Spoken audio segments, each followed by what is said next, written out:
네, 안녕하세요. 반갑습니다. 증권 자문인력 이론 과정 시작하겠습니다.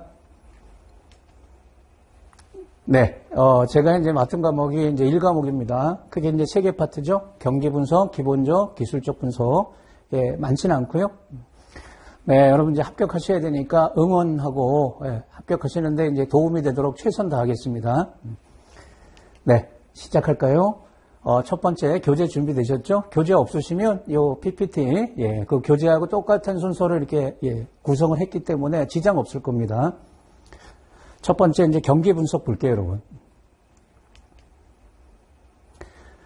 전체 이제 6문제 출제되고요. 이제 경기란 말은 다 아시잖아요, 여러분. 우리 이제 실생활에서 이제 경제 활동할 때 이제 많이 접하는 게 경기이기 때문에 뭐 이렇게 뭐 어려운 내용은 없습니다. 이 경기 분석이 어렵다는 분은 이제 많이 없어요. 네, 이런 내용 다룰 겁니다. 다 경기 얘기죠, 여러분. 경기 순환부터 해가지고 경기 이제 어떻게 예측하냐. 다양한 방법들. 약간 이제 처음 듣는 내용이 있지만 뭐 그것도 뭐 이렇게 어렵지 않습니다. 쉽게 이해할 수 있고요. 한마디로 하면 이제 암기 과목이기 때문에 설명 잘 들으시고 반복 학습해서 이제 외우시면 되겠어요. 이제 분량도 굉장히 작습니다. 깊이가 전혀 없어요, 여러분. 네, 그럼 이제 1장부터 경기 변동의 개념, 측정 이렇게 되어 있고요. 네, 시작을 하겠습니다. 경기 변동 이제 경기 순환, 이제 동의어라고 이렇게 봐도 되는데요.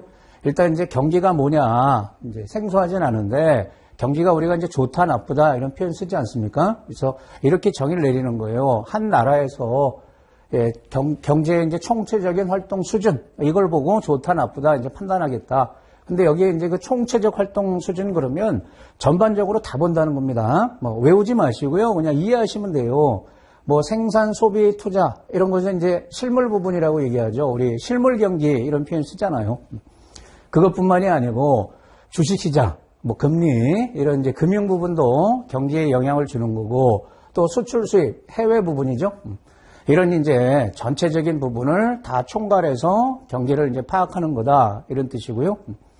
그다음에 이제 이 경기 흐름을 파악할 때 뭐 소비가 지금 어떠냐, 투자가 어떠냐 이런 것들을 이제 다 계수화해서 지표를 보지 않습니까? 그래서 경기 흐름을 파악하는 이제 지표가 있는데 개별 지표가 있고 종합 지표가 있다는 거죠. 개별 경제 지표로 가장 대표적인 게 뭐예요, 여러분? 경기가 좋다, 나쁘다. GDP로 보지 않습니까? GDP 다 아시죠? 국내 총생산.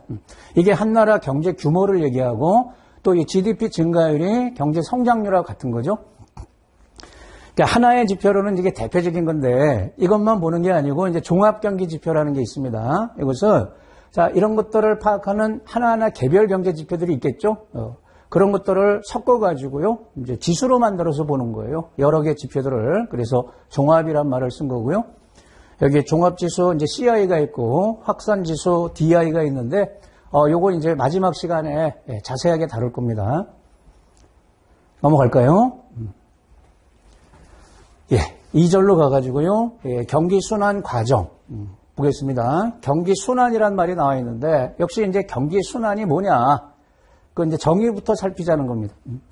경기가 장기 성장 추세, 그걸 중심으로 파동처럼 움직이지 않습니까? 상승 하강을 반복하는 현상, 이걸 이제 경기가 순환한다. 파동처럼. 이제 그런 얘기를 하는 거고, 그러면 경기가 지금 어느 정도 순환하고 있냐, 그 정도를 이제 파악해야 될 거 아닙니까? 그 경기 순환을 측정할 때 요것 좀 챙겨놔야 되겠습니다. 그 중요한 것들은 제가 강의를 진행하면서 뭐 별표, 이렇게, 이 별표보다는 조금 못한 거예요. 근데 이제 알아놔야 된다.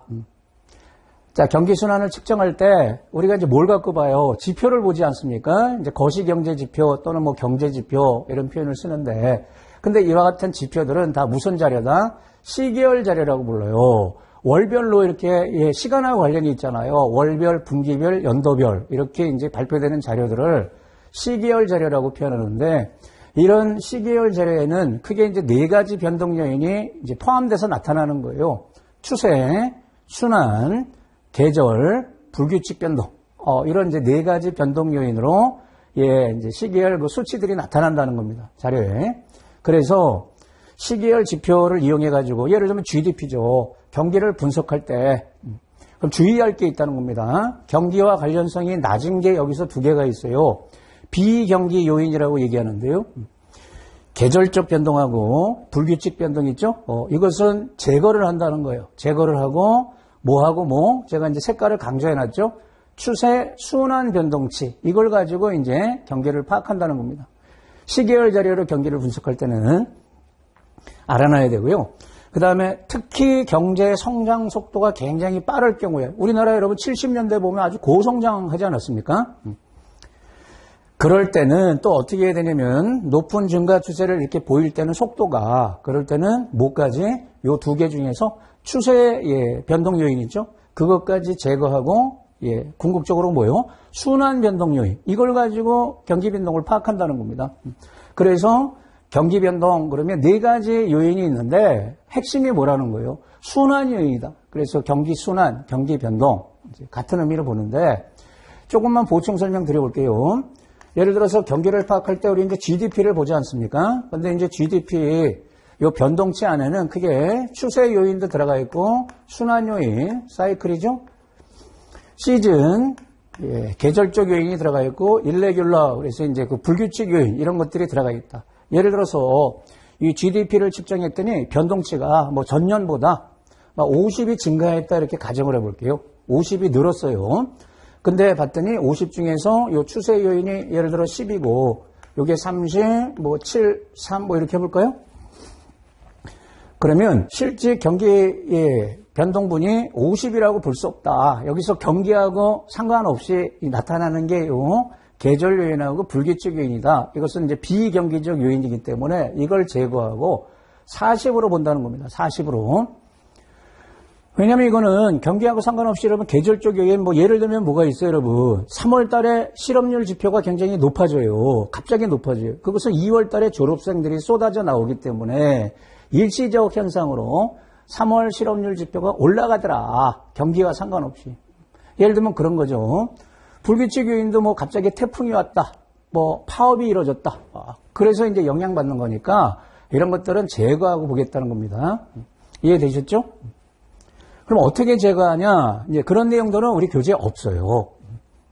그럼 이건 무슨 얘기냐면 이 중에서 여러분 이 추세적인 요인 있지 않습니까? 이게 너무나 크다 보면은 고성장하는 경우에는 이 요인이 굉장히 커요. 예를 들어서 이게 다 마이너스라고 봐볼게요. 이건 다 마이너스인데 이게 커가지고 그러면은 플러스로 나올 거 아닙니까? 그럼 제대로 경기를 파악할 수가 없기 때문에 요걸 제거하고 이걸 갖고 본다는 겁니다. 네, 그런 뜻이에요. 예를 들면 우리 주식시장도 여러분 주가지수가 매일 올라요. 그런데 모든 종목이 오르는 건 아니잖아요. 대형주 몇 종목이 올라가지고 지수는 올라갈 수 있단 말이에요. 근데 실질적으로 보면 대부분의 종목이 하락할 수 있잖아요. 그래서 전체적으로 보면 실제 전반적으로 경기가 좋아지는지 모든 산업에서 그거 파악이 어렵기 때문에 이런 작업을 한다는 겁니다. 네, 좀 설명을 길게 드렸죠?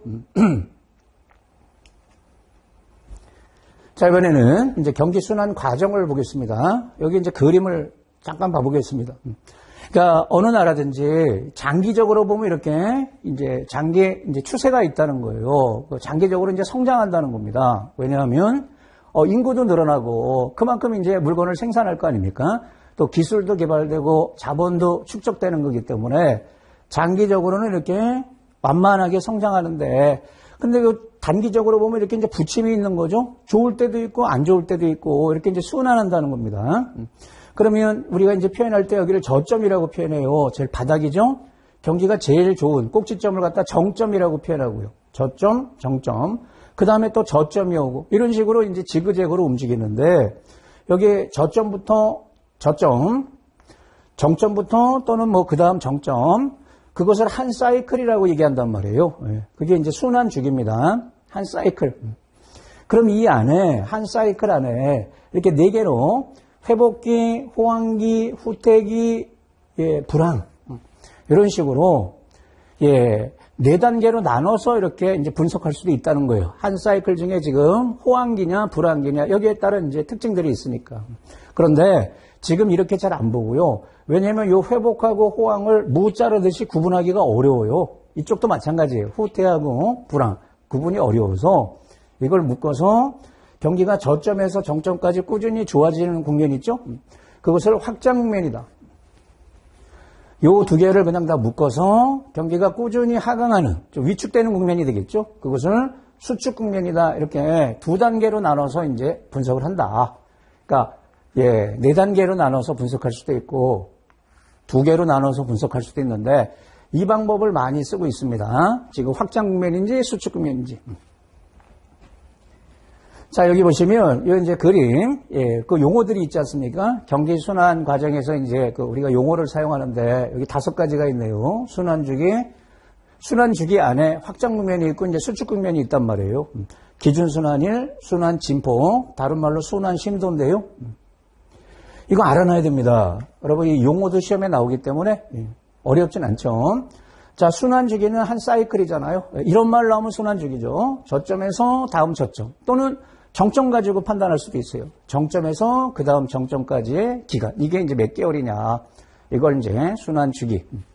자, 확장 국면은 그림으로 보면 꾸준히 올라가는 거죠. 여러분, 이게 뭘 표기한 거냐면 GDP예요. 실질 GDP를 크기를 갖다가 이렇게 좌표를 찍어서 이제 표현하는 거란 말이에요. 확장 국면은 어디서 어디까지요? 프롬프트가 저점에서 정점까지. 활발한 국면이 되겠죠. 수축은 반대로 정점에서 저점. 좀 위축되는 국면. 그러면은 이제 수축 국면이 되는 거다. 자, 기준 순환일은 여기 저점, 정점 이런 게 의미가 있잖아요. 그게 이제 몇 년 외돌인지 그 시점을 얘기하는 거예요. 경기 정점 또는 저점이 발생한 구체적인 시점. 통계청에서 이걸 발표를 하는데요. 연월을 발표합니다. 몇 년 매돌이 저점이었다. 이렇게. 자, 조금 주의하실 게 요 말이 좀 순환 진폭. 요 말은 그냥 괜찮은데 진폭은 아니까. 요 심도라는 말을 쓴단 말이에요. 같은 말입니다. 순환 진폭, 순환 심도. 같은 말인데 이건 뭘 얘기하는 거냐. 순환의 강도인데 자, 뭐다? 정점과 저점 간의 차이를 말하는 거다. 여기 보시면 여기 있죠? 높이. 저점에서 정점까지의 요 높이. 요걸 진폭이라고 얘기하고요. 또 다른 말로 순환 심도라고 얘기해요. 근데 이게 클 수도 있고 작을 수도 있잖아요. 뭐 이게 크면 이렇게 들쑥날쑥한 거란 말이에요. 그래서 이 진폭이 큰 것은 뭐 그닥 좋은 건 아닙니다. 자, 이 용어 어렵지 않죠? 네, 넘어가 볼까요? 다음에 여러분 교재 보시면 이제 부록이라고 나와 있는데 이 경기 분석은 이제 부록이 굉장히 시험에 잘 나옵니다. 중요해요. 그래서 버리고 갈 수가 없어요.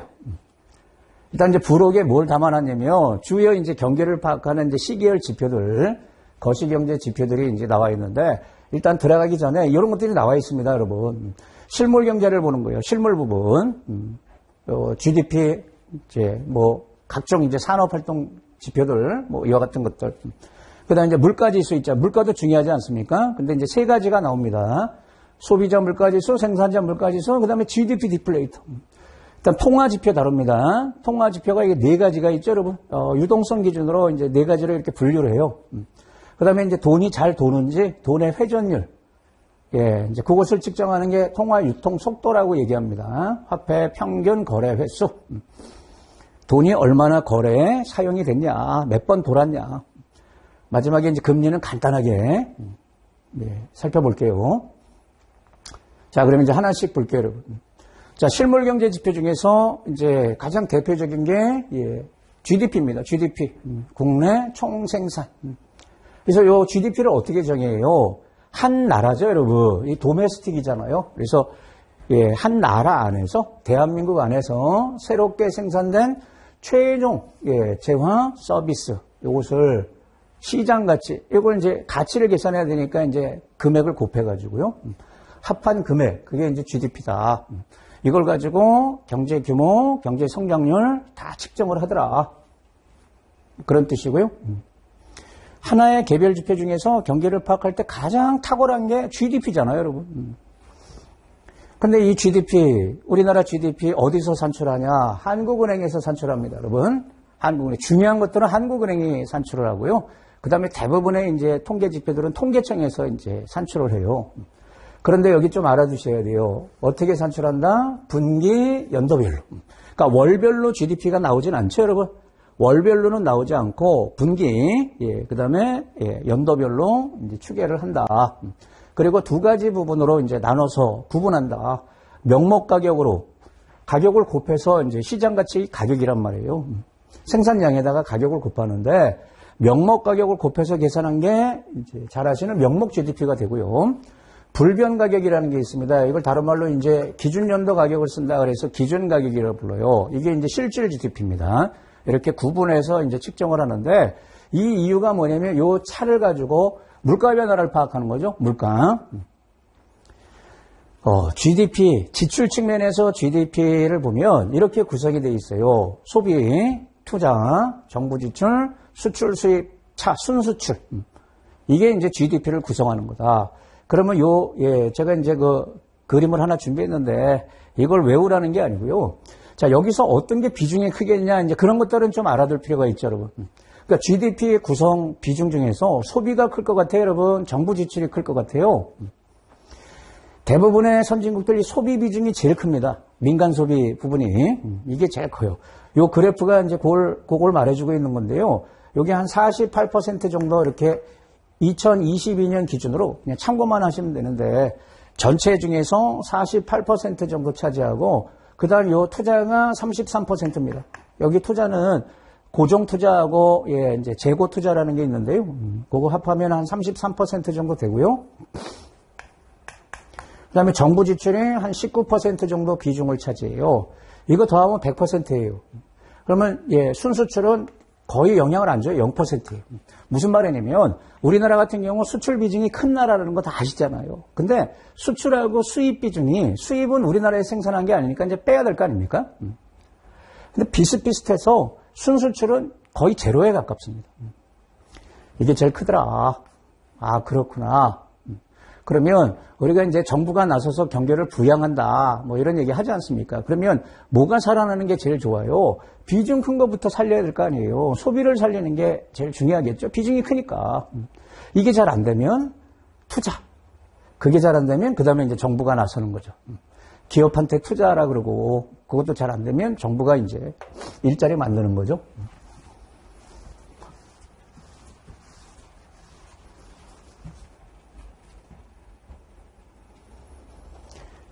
네, 한국은행이 분기별로 연도별로 추정한다. 월별로는 추정치가 없다. 이제 그게 핵심이고요. 그 다음에 이제 산업활동지표, 전반적인 이제 산업 동향을 파악하는 지표들인데 이건 어디서요? 이제 주로 이제 통계청입니다. 근데 여기 잘 보시면 이런 산업활동 지표들은 월별 통계치가 나와요. 매월. 당연히 분기별, 연도별로도 나오고 월별 자료가 있다는 게 이제 특징입니다. 외우지 마시고 뭐 다양하다 이런 것들을 이제 지표로 보는데 우리 여러분 이제 통계청에 100대 통계 지표라는 것도 있어요. 여러분 사이트 가보시면은 이제 나옵니다. 자, 이거는 뭐라고요? 월별 확인이 가능하단 말이에요. 그러니까 빨리 판단할 수 있는 거예요. 경제 흐름을 단기적으로 빨리빨리. 그래서 분기별로, 빨라도 분기별로 추계되는 GDP 있잖아요, 여러분. 그러니까 이거보다 먼저 신호를 포착해낼 수 있는 게 요 지표들이라는 겁니다. 월별로 발표되는 지표를 보면 미리 의사결정할 수 있겠죠. 요거에 그래서 보조지표 역할을 하더라.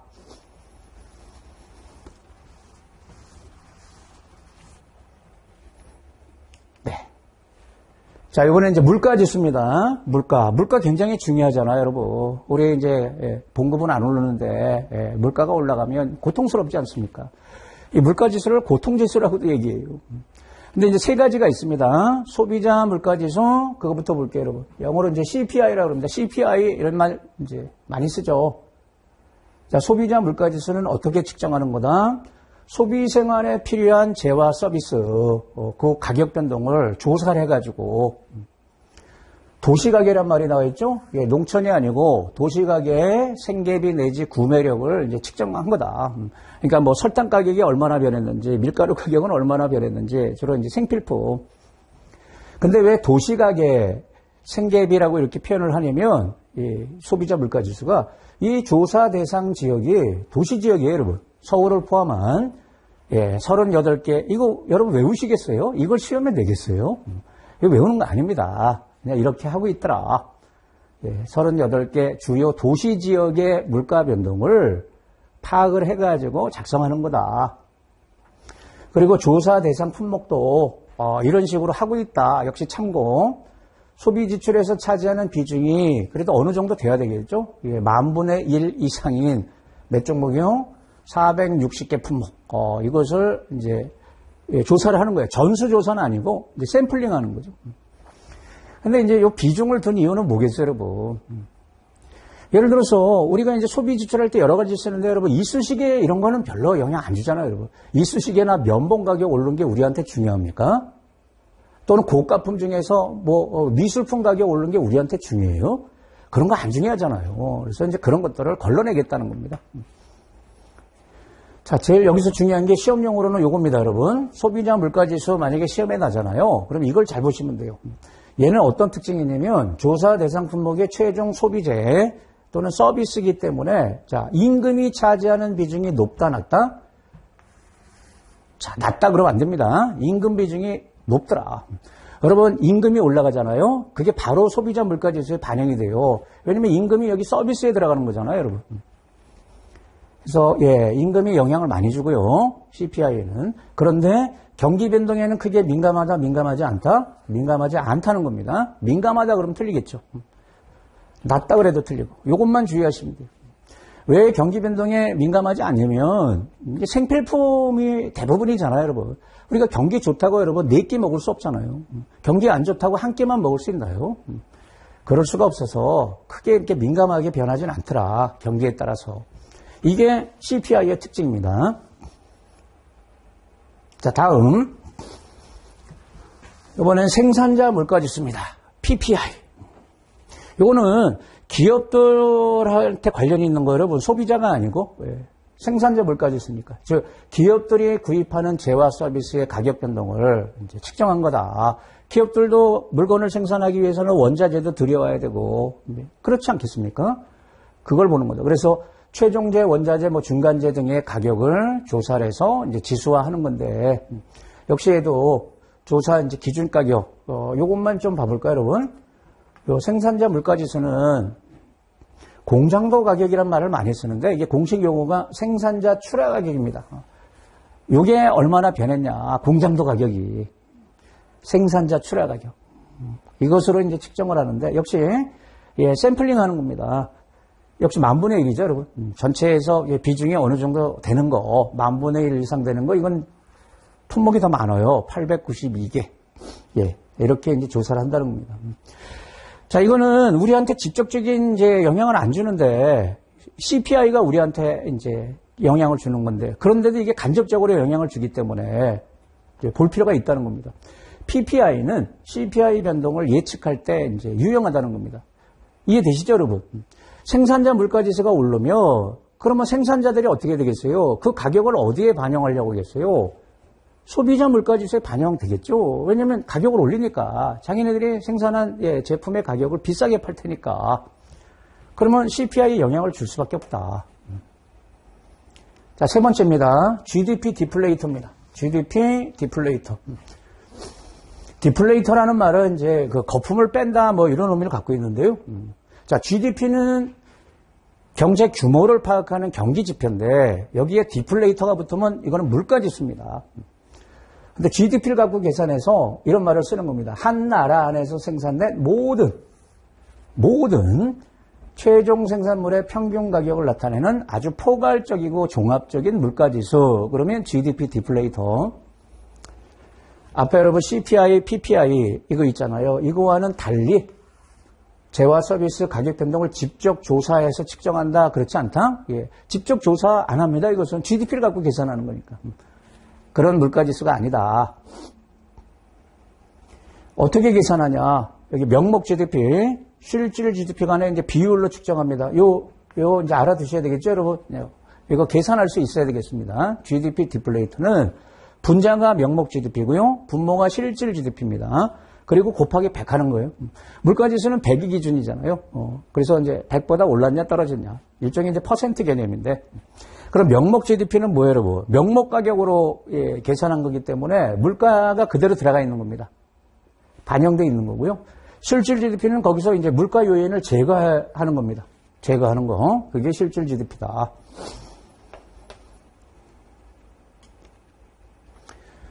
자, 요 예제를 보겠습니다. 이게 예, 매번 시험에 나오진 않습니다.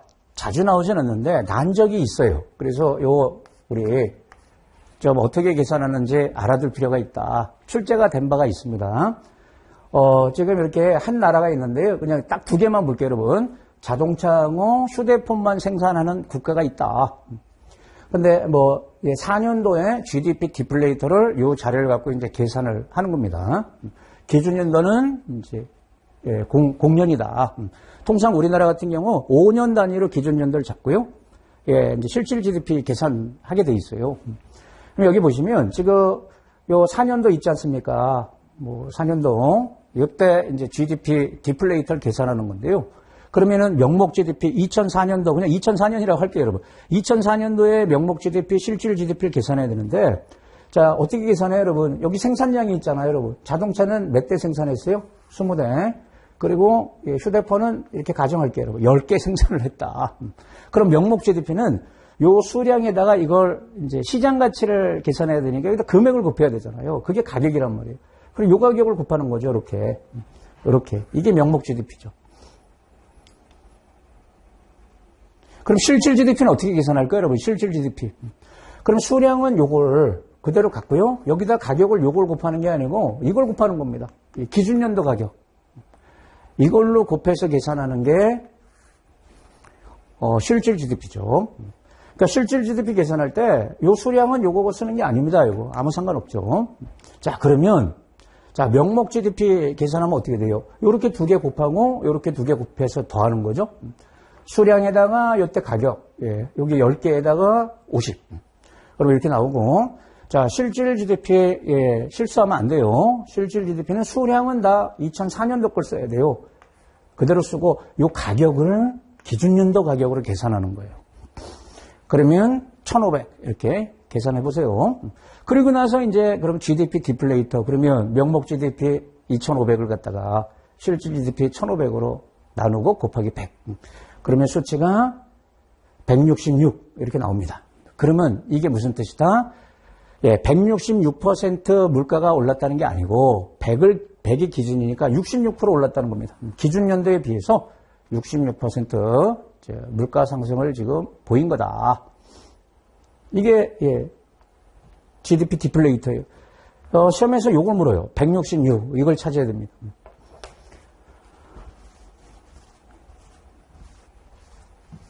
하실 수 있죠? 왜 지금 이렇게 보는 거냐면 다 아실 텐데 여기 여러분 여기 사실은 중요한 게 요 생산량이거든요. 한 나라 경제가 좋은지 나쁜지는 이 생산량으로 봐야 되는데 우리가 요걸 크기를 만들기 위해서 어쩔 수 없이 금액을 곱하잖아요. 근데 여기 지금 생산량이 줄었잖아요. 이거 좋은 거예요, 안 좋은 거예요? 기준연도보다 생산량이 줄었으니까 안 좋은 건데 예, 그 과정에서 GDP를 산출하는 과정에서 가격을 곱하다 보니까 만약에 얘가 50이 아니고 막 200 이렇게 뛰었다고 가정을 해봐요. 예, 가격이 엄청나게 올랐어요. 4배 오르면 이렇게 곱해버리면 이거 2,000 나오잖아요. 근데 이거는 지금 1,500이고.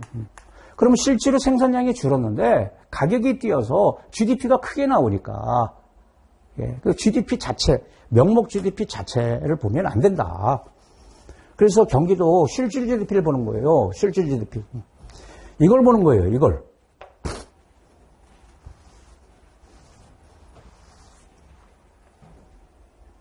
다음으로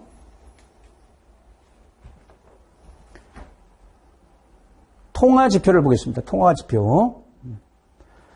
자, 한 나라에 이제 돈이 돌아다니잖아요, 여러분. 그 풀린 돈이 어느 정도 되는지 그거를 이제 측정하는 거다 이렇게 보시면 돼요. 시중에 돈이 얼마나 풀렸는지 그걸 보는 게 이제 통화지표인데 이 통화지표를 이렇게 네 가지를 이렇게 나눠서 봐요. 금융상품의 유동성을 기준으로 이렇게 네 가지로 나눕니다.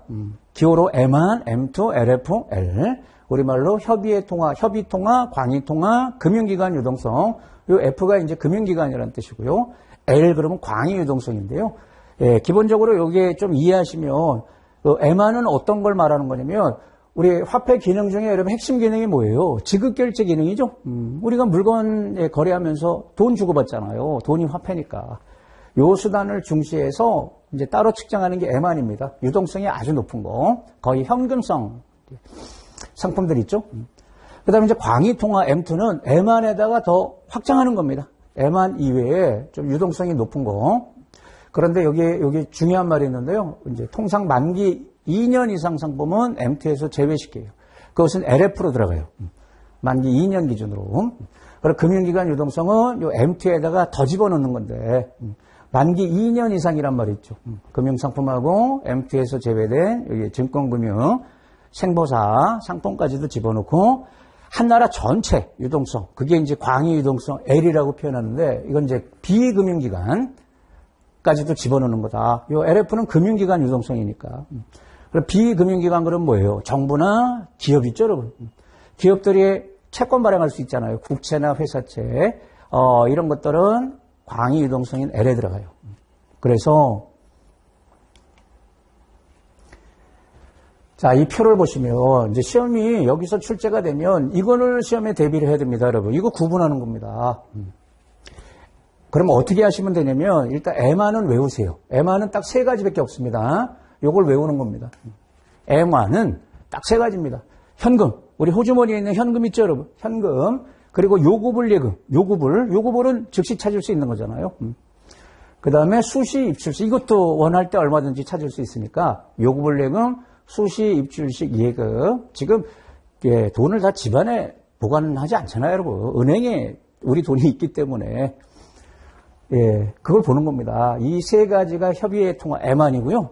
그럼 M2는 여기다가 더 집어넣는데 각종 예금, 적금, 부금 요 크기를 집어넣는데 금융채도 마찬가지고. 근데 이 말이 중요해요, 여러분. 지금 요걸 기억해요. 만기 2년 이상짜리는 제외된다. 그러면 만기 2년 미만짜리 예적금이 M2에 들어가는 겁니다. 그럼 2년 이상짜리 예적금이나 금융채는 만기 갖고 나누는 거예요. 여기에 집어넣는 거예요. 만기 2년 이상 예금이나 적금이나 금융채 있잖아요. 그것은 LF에 들어간다는 겁니다. 그리고 여기다가 조금 더 증권금융, 생명보험 이런 표현 넣으면 LF. 그리고 마지막 L은 LF에다가 이제 정부나 기업, 비금융기관. 여기서 발행한 유동성, 이 대부분 채권이겠죠. 네. 그래서 어떤 게 늘어나는 게 의미가 있는 거냐, 이제 그걸 보는 겁니다. 가장 이제 대표적으로 많이 보는 게 M2입니다. M2가 늘었는지 줄었는지, 이걸 제일 중요시 해요. 됐죠? 다음으로 통화 유통 속도 보겠습니다. 통화 유통 속도. 돈이 잘 도는지. 돈을 풀어도 여러분, 돈이 돌지 않으면 우리가 유동성 함정이란 말을 쓰잖아요. 그래서 풀린 돈이 잘 돌고 있는지 그 속도를 측정하는 게 통화 유통 속도인데, 자, 통화 유통 속도는 어떻게 계산하냐? 명목 GDP를 통화량, 주로 이제 M2를 사용합니다. M2. 그것으로 나눈 값. 그럼 이게 뭐냐? 이렇게 시험에 나요, 여러분. 명목 GDP를 통화량으로 나눈 값이 뭐냐? 그러면 이게 통화 유통 속도가 되는 겁니다. 쉽게 얘기하면 이거죠, 여러분. 통화가 GDP 거래잖아요, 여러분. 물건 생산하고 이럴 때 얼마나 이제 회전이 잘 됐는지, 돈이 얼마나 돌았는지. 그걸 측정하는 거다. 그래서 이게 유통 속도 있죠, 여러분. 통화 유통 속도는 실질 GDP가 아닙니다. 명목 GDP입니다. 명목 GDP를 통화량으로 나눠서 측정한다. 예를 들어서 이게 1000이다. 1000조. 근데 M2가 500조더라. 그러면은 2회가 나오겠죠? 돈이 2번 돌았잖아요. 근데 참고로 여러분, 명목 GDP는 요 두 개를 곱하면 되죠? 우리 GDP 디플레이터 산식을 이용하면 되잖아요? GDP 디플레이터 산식에 따르면 요 두 개 곱한 게 명목 GDP하고 똑같습니다. 자, 요거 하나하나 다 알아놔야 돼요. 이 통화 유통 속도는, 아예 별표입니다. 출제가 아주 잘 돼요. 출제된다고 보고요. 사후적으로 추계가 된다는 겁니다.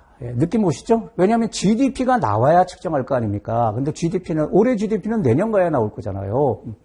그래서 사후적으로만 추계가 가능해서 경기 변화, 인플레이션 압력 등을 예측할 때 예측치로 유용하다, 유용하지 않겠다? 당연히 유용하지 않죠.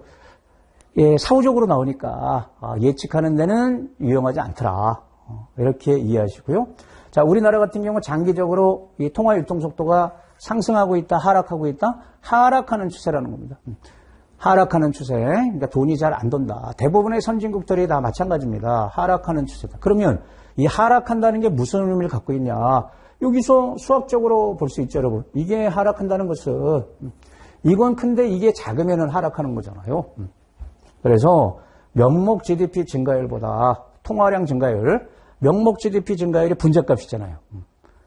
그거보다 분모 증가율이 크면 그러면 작아지겠죠? 이런 의미를 갖고 있는 거다. 그러니까 돈을 통화량이 훨씬 많다는 겁니다. GDP 증가보다 통화량 증가 속도가 빨라서 그래요. 자, 계속 이번에는 이 통화 유통 속도를 가지고 연간 통화 증가율 목표를 설정할 때 또 활용을 해요. 그러니까 통화 유통 속도는 이씨 방식, 이거 신경 안 써도 됩니다. 이씨 방식이라는 게 뭐냐면 유럽에서 이제 처음 이렇게 사용했다 이런 뜻입니다. 유럽 지역이라는 뜻인데 연간 통화 증가율 목표 설정에 중요한 변수로 이 통화 유통 속도가 이제 사용이 된다는 건데 별표 치겠습니다. 이 통화 유통 속도는 말 문제도 시험에 잘 나오고 요거 계산 문제도 또 잘 나요. 그래서 한 나라 있지 않습니까, 여러분? 한 나라의 연간 통화 공급량, 이제 한국은행이 통화량을 공급하잖아요. 어느 정도 이제 통화량을 늘릴 거냐, 그걸 MG입니다. 그것이 퍼센트 개념이에요. MG는 요 세 가지를 가지고 측정할 수가 있다는 겁니다. PG라는 게 뭐냐면 물가상승률입니다. 물가상승률. YG가 경제성장률이에요, 여러분. 경제성장률. 그리고 VG가 통화 유통속도 변화율. 그런데 두 개는 더했는데 요건 뺐잖아요, 여러분. 가만히 생각해보면 이해돼요. 그러니까 어느 정도 통화량을 늘려야 되냐, 통화량을 공급해야 되겠냐 했을 때 물가가 상승했단 말이에요. 그러면 물가가 상승한 만큼 돈의 가치가 떨어졌으니까 늘려야 되겠죠? 경제가 성장한 만큼 돈이 필요하니까 늘려야 되겠죠? 그런데 이거는 속도잖아요. 돈이 회전율이잖아요. 회전이 잘 되면은 늘리지 않아도 되잖아요. 돈이 잘 도니까. 그래서 빼는 거다. 네, 이런 계산 문제 아주 간단해요. 이렇게 이제 줍니다. 물가 전망치를 3%로 보고요. 예, 그다음 경제 성장률 전망치를 플러스 4%. 여기를 잘 봐야 돼요, 여러분. 이 VG 전망치를 플러스로 줬는지 마이너스로 줬는지 요걸 잘 봐야 돼요. 마이너스로 줬죠? 그러면 통화 공급 증가율의 목표치는 몇 %가 되는 거냐 했을 때 요 두 개 더하고 그러면 요 1% 더해야 돼요, 빼야 돼요? 이거 돈이 잘 안 도는 거잖아요. 마이너스로 나와서. 그러면 늘려야 되겠죠? 그럼 결국 이거 더해줘야죠. 마이너스니까. 8%가 답이 되겠습니다. 8%. 그래서 이거 뭐 점수 주는 문제니까 만약에 수치가 나오면 이 통화 유통 속도만 잘 보시면 돼요. 이게 플러스 %로 주어졌는지 마이너스로 주어졌는지. 플러스로 주어지면 이제 빼는 거고요. 마이너스로 주어지면 당연히 더해야 되는 거예요. 마이너스면 돈이 안 도는 거니까.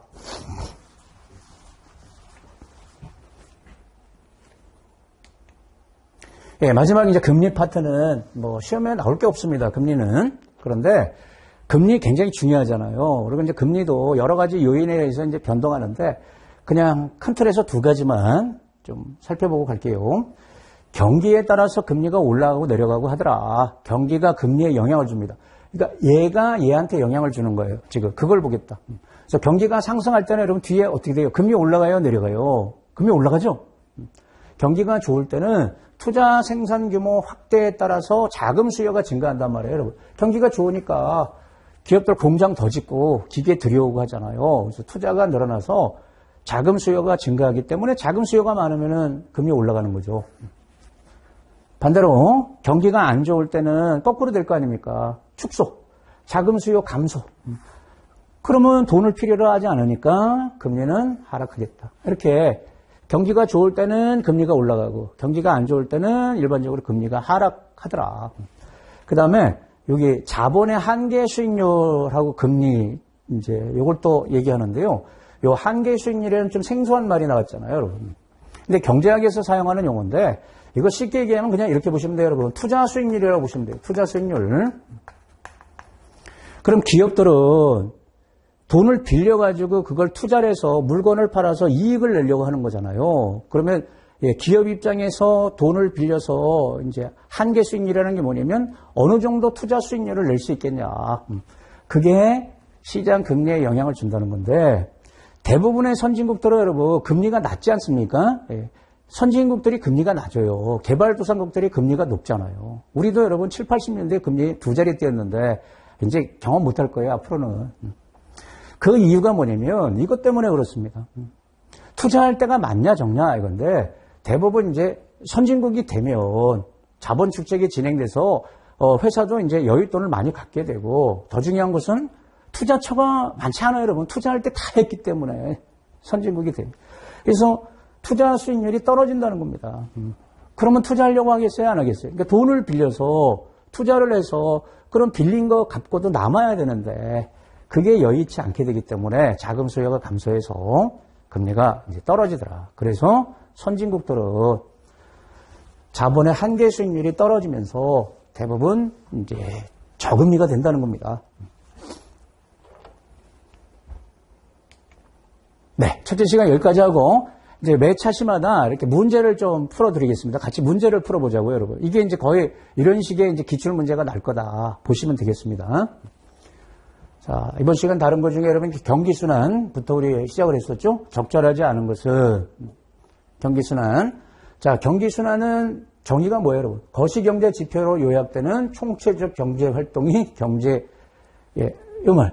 그러니까 장기적으로는 성장한단 말이에요. 근데 그걸 중심으로 부침이 있다. 상승 하강을 반복하는 현상. 이게 뭐냐? 이게 경기 순환이다. 자, 경기의 정점 또는 저점의 구체적인 시점. 여러분 시점이라고 그러면 연월. 몇 년 몇 월이냐? 이걸 뭐라고 표현한다? 기준 순환일. 사실 일자는 발표를 안 해요. 월까지만 발표를 하는데 기준 순환일. 요거 맞고요. 요번엔 경기 순환의 강도를 나타내는 거다. 정점과 저점 간의 차이. 그러면 높이. 그 그림상에서 높이니까 순환 진폭 또는 요거 심도라고도 얘기한다고 그랬어요. 예, 이렇게 보는 거고 이것도 맞죠. 시계열 지표를 이용해서 경기를 분석할 때는 추세 요인하고 계절 변동치를 사용한다. 이게 맞아요? 틀렸죠? 계절 변동치는 제거하고 여기에 들어갈 말이 뭐예요? 제일 중요한 게 순환 변동치거든요. 순환 변동치. 4번이 틀렸다. 추세 순환 변동치로 이제 경기를 파악하는 게 의미가 있다. 시계열 자료 분석할 때. 그리고 또 추세가 확실하게 나오는 이렇게 고성장하는 추세에서 지표값들이 이렇게 높아질 때는 추세적으로 나오는 거니까 추세 요인까지 제거하고 순환 변동치만 이제 사용하라는 겁니다. 제일 중요한 게 순환 변동이라는 거예요. 자, 물가지수입니다. 소비자 물가지수, CPI, PPI, GDP 디플레이터 이 세 가지가 물가지수입니다. 근데 소비자 물가지수는 어디? 농촌이 아니고 주로 이제 도시 지역. 도시 가계 생계비, 구매력의 변동을 측정하는 지수다. 맞고요. 조사 대상 품목의 수요가 경기 변동에 크게 민감하다. 이거 틀렸죠, 여러분? 민감하지 않다 했습니다. 경기 변동에 민감하지 않고 임금이 차지하는 비중은 높고 그걸 기억해야 된다. 틀렸고. 자, 생산자 물가지수 기준 가격은 조사 가격은 생산자 출하 가격. 이 공장도 가격이란 말하고 같죠. 맞고. 자, GDP 디플레이터는 명목 GDP를 실질 GDP로 나눠서 이제 측정하는 건데 전체 GDP를 보니까 맞습니다. 자, 지금 이건 다 외울 수 있잖아요, 여러분. 소비자 물가지수는 임금이 차지하는 비중이 높고 경기 변동에 민감하지 않은 특징이 있더라. 이거는 암기해야 풀 수 있죠? 통화지표, 편제상, LF에 포함되지 않는 것은 일단 보시면요. 이 만기 2년 미만의 2년 미만짜리니까 요거는 M2입니다. 원래 이제 M2, 성격이 M2예요. 수시, 입주시 요거는 M1이에요. 정부가 발행했다, 기업이 발행했다, 그러면 요건 광의유동성 L이란 말이에요. 생보사의 보험계약준비금, 요거 LF란 말이에요. 그러면 지금 포함되지 않는 거 그랬으니까 답은 이거죠. 그래서 그 실수만 안 하면 됩니다, 여러분. LF에 해당하는 거 그러면 이것만 해당되는 게 아닙니다. 얘네들도 다 LF에 들어가잖아요. 확장시키는 거니까. 얘네들도 LF에 들어가는 거예요. 답은 3번.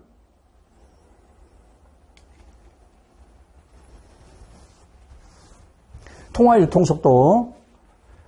그냥 기호로 V라고 하죠. 속도. 벨로시티니까. 적절하지 않은 것은. 뭐로 나눴다?